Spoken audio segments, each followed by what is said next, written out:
4 விதமான ஹெல்தியான breakfast recipe தாங்க பார்க்க போகிறோம். எப்படி பண்ணுறதுன்னு பார்க்கலாம். ஃபஸ்ட்டு அடை தோசை எப்படி பண்ணுறதுன்னு பார்க்கலாம். ப்ரோட்டீன்ஸ் அதிகமாக இருக்கும் இதில். நான் 1 கப் அரிசி எடுத்திருக்கேன். நீங்கள் இட்லி அரிசி எடுத்துக்கலாம். 1 கப். நீங்கள் கப்புக்கு பதிலாக டம்ளர் கூட யூஸ் பண்ணிக்கலாம். 1/4 கப் வந்து கடலை. இது கரெக்டாக ஒரு கைப்பிடி அளவு இருக்கும். கொள்ளு அதே 1/4 கப் அளவு. 1/4 கப் கருப்பு சுண்டல். 1/4 கப் கடலைப்பருப்பு. 1/4 கப் உளுந்தம்பருப்பு. இது ரொம்பவே ஹெல்த்தி. வாரத்தில் ஒரு நாள்னாச்சும் இது செஞ்சு சாப்பிடுங்க. பச்சை பயிறு 1/4 கப்.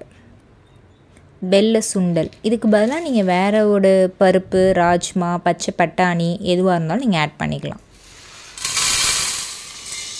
இதை ஒரு பாத்திரத்தில் ட்ரான்ஸ்ஃபர் பண்ணிவிட்டு நல்லா தண்ணி ஊற்றி இதை உடனே ஒரு 3-4 தடவை வாஷ் பண்ணிவிட்டு ஊற வைங்க. அப்போ தான் அதில் இருக்க அழுக்கெல்லாம் போகும். வாஷ் பண்ணிவிட்டு நல்லா ஊற வைங்க. இதை வந்து குறைஞ்சது வந்து நான் சொல்கிறது குறைஞ்ச டைம். நைட்டு ஊற வச்சு காலைல பண்ணால் ரொம்பவே நல்லது. சப்போஸ் உங்களுக்கு ஊற வைக்க டைம் இல்லைன்னா 3 மணி நேரம்னாச்சும் ஊறணும். நைட்டு சாப்பிட்றீங்கன்னா நீங்கள் வந்து ஒரு 4 o'clock போல் ஊற போட்டிங்கன்னா 7 o'clock ஆட்டி எடுத்துட்டால் கரெக்டாக இருக்கும். ஒரு மிக்ஸி ஜாரில் ஒரு 10 பல் பூண்டு தோலோடு தான் போட்டிருக்கேன். தக்காளி 2, ஒரே ஒரு பச்சை மிளகாய், காரத்துக்கு ஏற்ப நீங்கள் வரமிளகாய் ஆட் பண்ணிக்கோங்க. சோம்பு 1 டேபிள் ஸ்பூன் போட்டிருக்கேன். இது நல்ல ஒரு ஃபைன் பேஸ்ட்டாக அரைச்சிக்கலாம். அதுக்கப்புறம் நம்ம ஏற்கனவே ஊற வச்சுருந்த அந்த சுண்டல் அரிசி எல்லாத்தையும் தண்ணியை வடிகட்டிட்டு இதில் ஆட் பண்ணிக்கோங்க. ஆட் பண்ணிவிட்டு ஒரு மிக்ஸி ஜாரில் ஒரு டைம் கிரைண்ட் பண்ணிவிட்டு அதுக்கப்புறம் தண்ணி ஊற்றி ஆட் பண்ணால் தான் கொஞ்சம் நல்லா மையாக அரைக்க முடியும். இந்த அளவுக்கு நல்லா அரைச்சிட்டு இதை ஒரு பாத்திரத்தில் ட்ரான்ஸ்ஃபர் பண்ணிக்கலாம். இதே மாதிரி இன்னொரு பேட்ச் வரும். இது வந்து ஒரே ஒரு நேரம் தாங்க சாப்பிட முடியும். 2வது நேரம்லாம் இது சாப்பிட்டா புளிச்சு போயிடும். ஸோ வந்து நீங்கள் வந்து மார்னிங் நைட்டு ஊற வச்சுட்டு மார்னிங் பண்ணிங்கன்னா கரெக்டாக இருக்கும். அப்படி இல்லைனா ஒரு 4 o'clock போல் ஊற வச்சுட்டு நைட்டு டின்னருக்கு எடுத்துக்கலாம். அப்படியே சாப்பிட்டு முடிச்சோடனே இந்த மிச்ச மாவு இருந்துச்சுன்னா ஃப்ரிட்ஜில் வச்சுட்டு மார்னிங் ஒரு டைம் சாப்பிட்டுக்கலாம். அதுக்கு மேலே இந்த மாவு வச்சுருக்க முடியாது. ரொம்பவே ஆனால் ஹெல்த்தி. வீக்லி ஒன்ஸ் கண்டிப்பாக இந்த அடை தோசையை ட்ரை பண்ணி பாருங்கள். சின்ன வெங்காயம் சின்னதாக கட் பண்ணலாம். இல்லைனா மிக்சியில் 1-2 அடித்து கூட நீங்கள் ஆட் பண்ணிக்கலாம். சின்ன வெங்காயம் போடுறது ஆப்ஷனல் தான். கொஞ்சம் அது போட்டோன்னா கொஞ்சம் டேஸ்ட் நல்லாயிருக்கும். குழந்தைங்களாம் கொஞ்சம் கடிச்சு விரும்பி சாப்பிடுவாங்க. இதை நல்லா மிக்ஸ் பண்ணிவிட்டு இதுக்கு தேவையான அளவு உப்பு போட்டுக்கலாம்.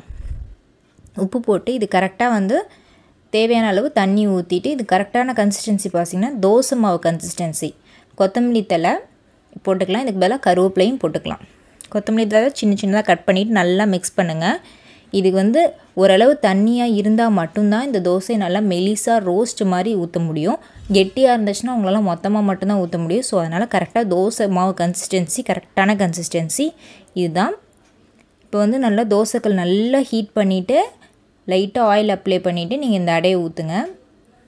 எவ்வளோக்குள்ள மெலிசாக ஊற்ற முடியுமோ அவ்வளோக்குள்ள மெலிசாக ஊற்று. நல்லா ரோஸ் மாதிரியே வரும். குழந்தைங்களாம் அரை தோசை சாப்பிட்டாலுமே இது போதும். அவங்களுக்கு தேவையான ப்ரோட்டீன்ஸ் எல்லாம் நல்லாவே கிடச்சிரும்.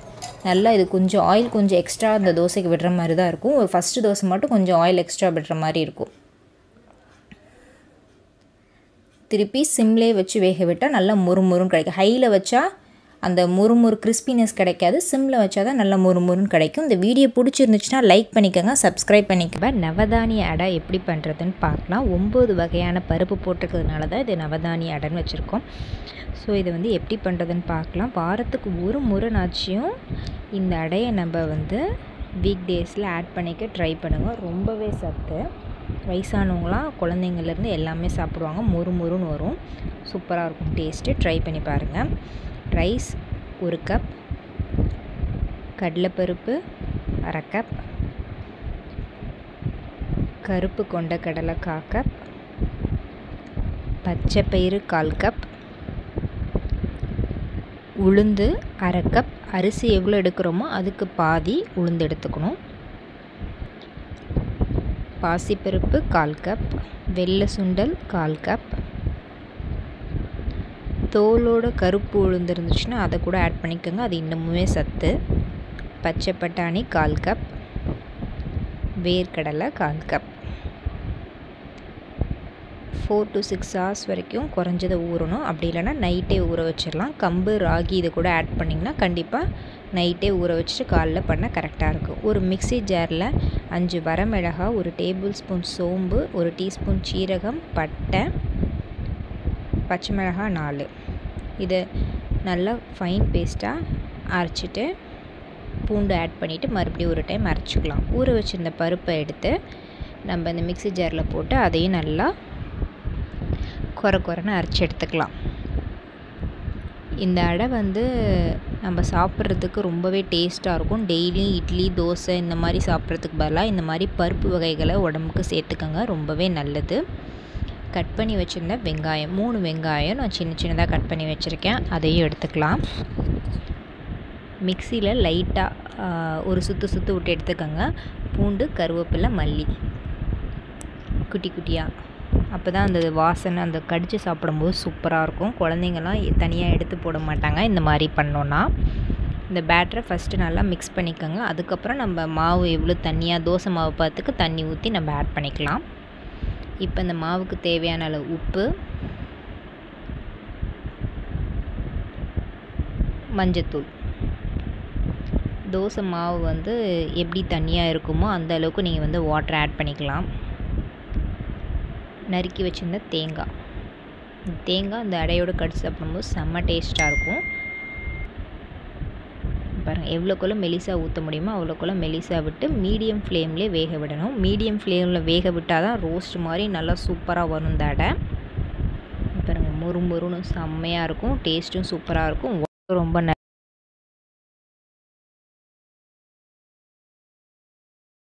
ஹாய் ஃப்ரெண்ட்ஸ், இன்றைக்கி நம்ம பச்சை பயிர் வச்சு ஒரு ஹெல்த்தியான ரெசிபி தான் பார்க்க போகிறோம். ரொம்பவே வந்து ப்ரோட்டீன்ஸ் அதிகமாக இருக்குது, ஈஸியாகவும் செஞ்சிடலாம், செம்ம டேஸ்ட்டாக இருக்கும்.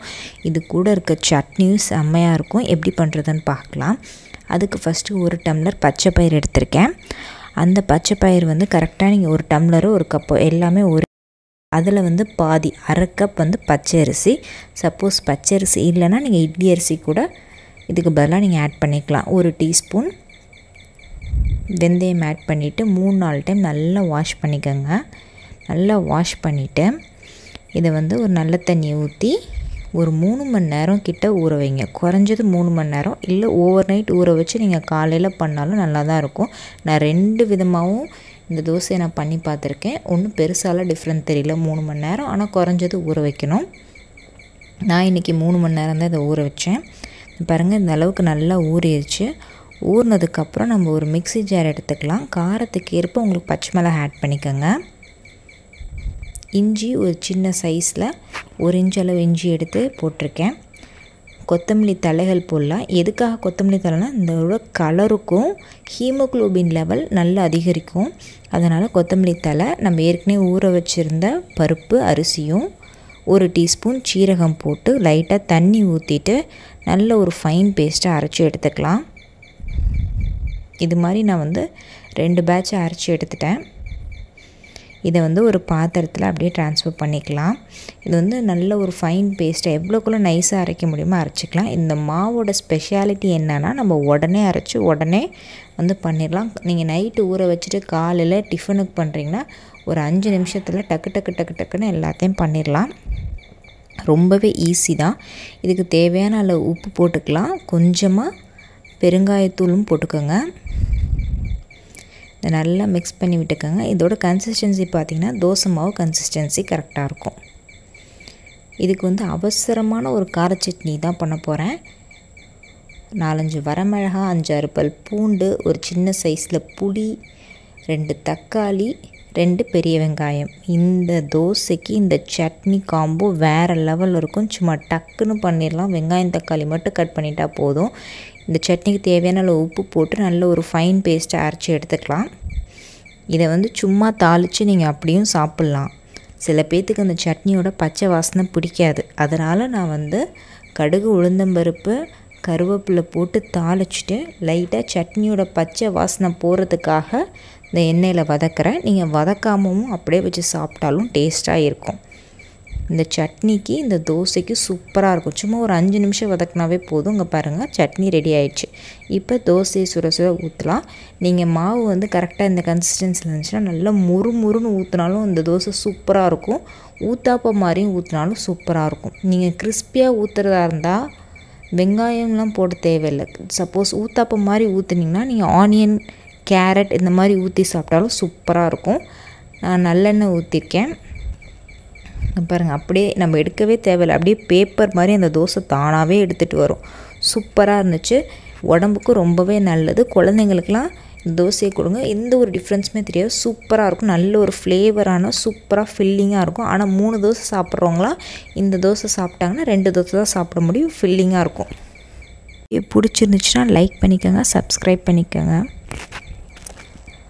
ஹாய் ஃப்ரெண்ட்ஸ், இன்றைக்கி செட்டிநாடு ஸ்டைலில் அடை தோசை எப்படி பண்ணுறதுன்னு பார்க்கலாம்.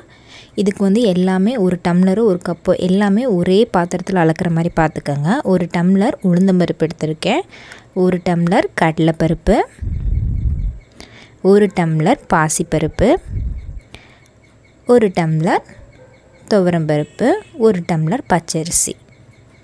காரத்துக்கு தேவையான அளவுக்கு வரமிளகா ஆட் பண்ணிக்கோங்க. பூண்டு 10லேருந்து 15 பல் ஆட் பண்ணிவிட்டு இதெல்லாம் ஒரு பாத்திரத்தில் ஃபஸ்ட்டு மாற்றிக்கலாம். இது வந்து நம்ம காலையில் பிரேக்ஃபாஸ்ட்டாகவும் எடுத்துக்கலாம், டின்னருக்கும் சாப்பிட்லாம். சூப்பராக இருக்கும். நிறையா ப்ரோட்டீன்ஸ் இருக்குது இதில் தண்ணி ஊற்றி நல்லா 1க்கு 2 டைம் நல்லா வாஷ் பண்ணி எடுத்துக்கலாம். வாஷ் பண்ணிவிட்டு இது கண்டிப்பாக குறைஞ்சபட்சம் 3 மணி நேரம் ஊறணும்.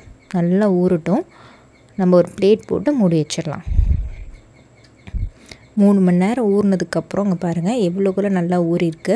நம்ம ஏன் வரமிளகாலாம் போட்டு இது பண்ணுறோன்னா அது சீக்கிரமே நல்லா மசிஞ்சிரும். அதனால தான் வரமிளகா, பூண்டு எல்லாமே வந்து 3 மணி நேரம் ஊற வச்சுருக்கோம். இதை வந்து ஒரு மிக்ஸி ஜாருக்கு ட்ரான்ஸ்ஃபர் பண்ணிக்கலாம். ட்ரான்ஸ்ஃபர் பண்ணியாச்சு. இப்போ 1/2 மூடி தேங்காய், ஒரு எலுமிச்சை சைஸ்க்கு புளி ஆட் பண்ணிக்கலாம். சோம்பு வந்து 2 மடங்கு எப்போதுமே போடணும் இந்த அடைக்கு. சீரகம் வந்து சோம்பு 2 டீஸ்பூன்னா சீரகம் வந்து 1 டீஸ்பூன் போடணும். நான் மொத்தம் இதை வந்து 2 பேட்சாக அரைக்க போகிறேன். இதுக்கு தேவையான அளவு தண்ணி ஊற்றி நல்ல ஒரு ஃபைன் பேஸ்ட்டாக அரைச்சி எடுத்துகிட்டு வந்துடலாம். இந்த அளவுக்கு நல்லா ஃபைனாக அரைச்சதுக்கப்புறம் இதை வந்து ஒரு பாத்திரத்துக்கு மாற்றிக்கலாம். அதே மாதிரி நம்ம மிச்சம் இருக்க பேட்சையும் நம்ம அரைச்சி எடுத்துக்கலாம்.